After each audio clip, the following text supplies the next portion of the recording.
देश नीति, केवल सच्ची और पक्की खबरें। दोस्तों नमस्कार, सलाम, सत श्री अकाल। स्वागत है आपका देश नीति में।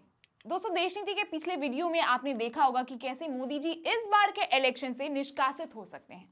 उसी कड़ी में दोस्तों और भी कई गंभीर मामले सामने आ रहे हैं, जिस पर अगर चुनाव आयोग सख्त रुख अपनाता है तो भाजपा के लिए बड़ी मुसीबत खड़ी हो सकती है।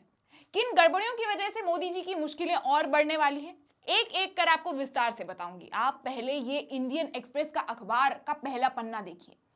आप देखिए कैसे इंडियन एक्सप्रेस का अखबार है और न्यूज 18 की फ्रंट पेज पर फुल पेज की एडवर्टीजमेंट लगी हुई है। इस रिपोर्ट की वजह से मैं आपको सबसे पहले ये बता दूं कि सबसे पहले न्यूज 18 को दबोचना चाहिए, इलेक्शन कमीशन को, कि आखिर कैसे वो नियमों का इस तरह से धज्जी उड़ा सकते हैं। और अगर इलेक्शन कमीशन एक्शन नहीं लेता है तो इलेक्शन कमिश्नर पर भी सवाल उठेंगे, क्योंकि दोस्तों ये मीडिया की कोई एथिक्स यानी नैतिक जिम्मेदारी ही नहीं है। आचार संहिता के नियम के अंदर आता है कि मीडिया को अपने प्लेटफॉर्म पर हर किसी को समान रूप से दिखाना होगा, जितना विपक्ष को उतना ही पक्ष को भी।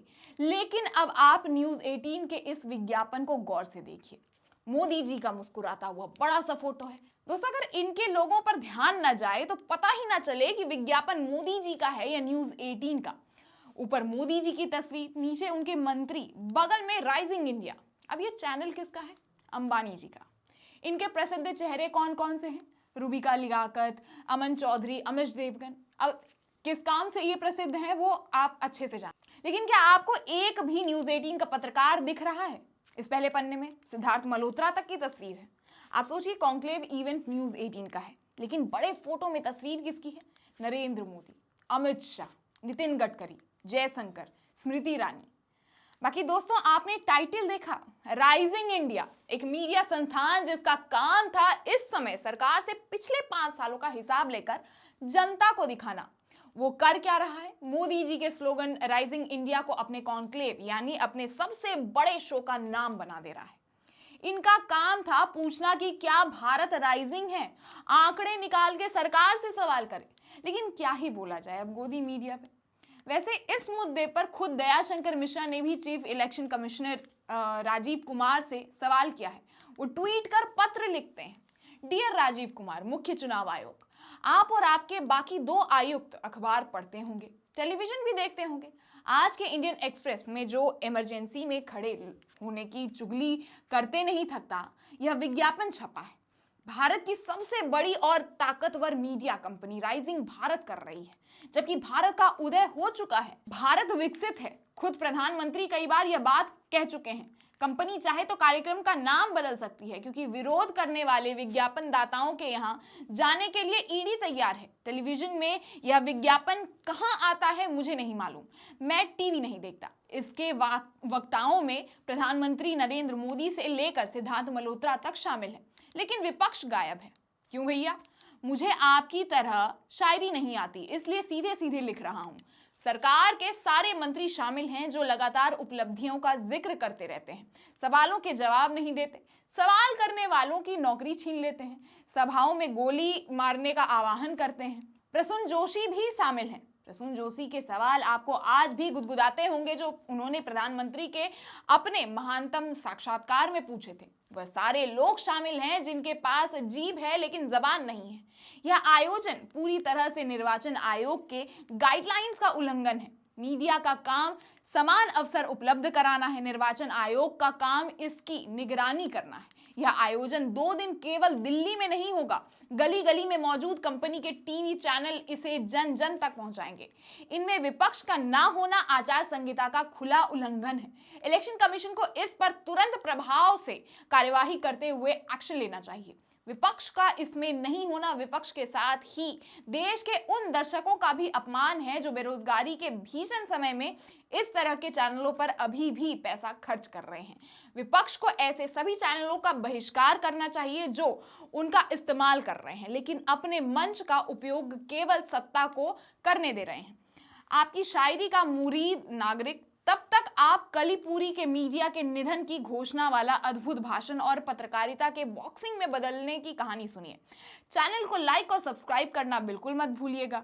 आपको याद तो होगा कि इस चैनल ने किताब लिखने पर इस्तीफा लिया है। इस ट्वीट को कांग्रेस नेता दिग्विजय सिंह ने भी ट्वीट किया है। दोस्तों चलिए अब आपको अगला खबर बताती हूँ। मैं ये खबर बताने से पहले लेकिन आपको पहले ये बता दूं कि आचार संहिता लागू होने के बाद कोई भी सत्तारूढ़ पार्टी, मुख्यमंत्री, प्रधानमंत्री, नेता, मंत्री, कोई भी सरकारी लेटर हेड या भारत सरकार का चिन्ह अपने प्रचार प्रसार के लिए नहीं कर सकता है। अगर कोई ऐसा करता है तो नियम के उल्लंघन के लिए उन पर इलेक्शन कमीशन कार्यवाही करेगी।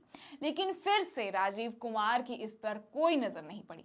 दोस्तों देश में और विदेश में भी लोकसभा चुनाव के तारीखों का ऐलान होने के तुरंत बाद ही करोड़ों लोगों के फोन में, मोबाइल फोन में विकसित भारत का नोटिफिकेशन जाता है, जिसमें देश के प्रधानमंत्री विकसित भारत का प्रचार कर रहे हैं। उनके तरफ से एक पत्र जाता है और साथ ही भारत सरकार का मुहर भी लगा हुआ है, आप देख सकते हैं। साथ में ये भी बता दूं कि ये मैसेज प्रचार के तौर पर है और इसे भेजने वाले आईटी मिनिस्टर अश्विनी वैष्णव है। दोस्तों अगर आपको भी ये मैसेज गया होगा तो आपको ये बात पता होगी, लेकिन आपको बता दूं कि ये घोर उल्लंघन है आचार संहिता का। ये अपमान है देश के लोकतंत्र का कि आप सत्ता में होने का फायदा अपने पार्टी के चुनाव के लिए कर रहे हैं। साथ ही इस पे राज्यसभा मेंबर साकेत गोखले ने अश्विनी वैष्णव से इसका जवाब भी मांगा है कि ये जितने भी मोबाइल नंबर्स पे ये मैसेज गया है वो नंबर्स कहां से उन्हें मिले और सारी डिटेल्स के साथ 48 घंटों के अंदर उन्हें सारी डिटेल्स देने होंगे और उन्हें 48 घंटों में इलेक्शन कमिश्नर को भी इसकी जांच करनी होगी। बता दूं कि 3 मुख्य सवाल किए गए हैं। पहला, इस प्रोपेगेंडा विस्फोट के लिए इस्तेमाल किए गए नंबर्स का डेटाबेस क्या है। दूसरा, कितना व्हाट्सएप संदेश भेजे गए हैं। तीसरा, आचार संहिता लागू होने के बाद कितना संदेश भेजे गए हैं।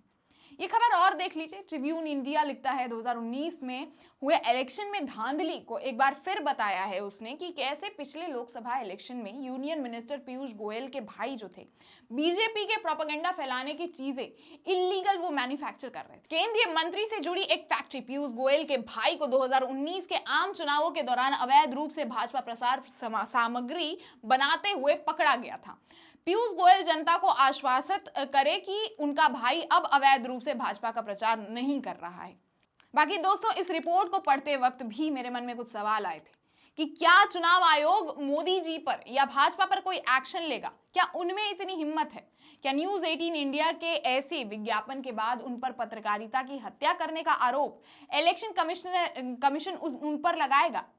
बाकी आप अपनी राय भी हमें कमेंट करके जरूर बताएं और चैनल को सब्सक्राइब करें और देखते रहें देश नीति।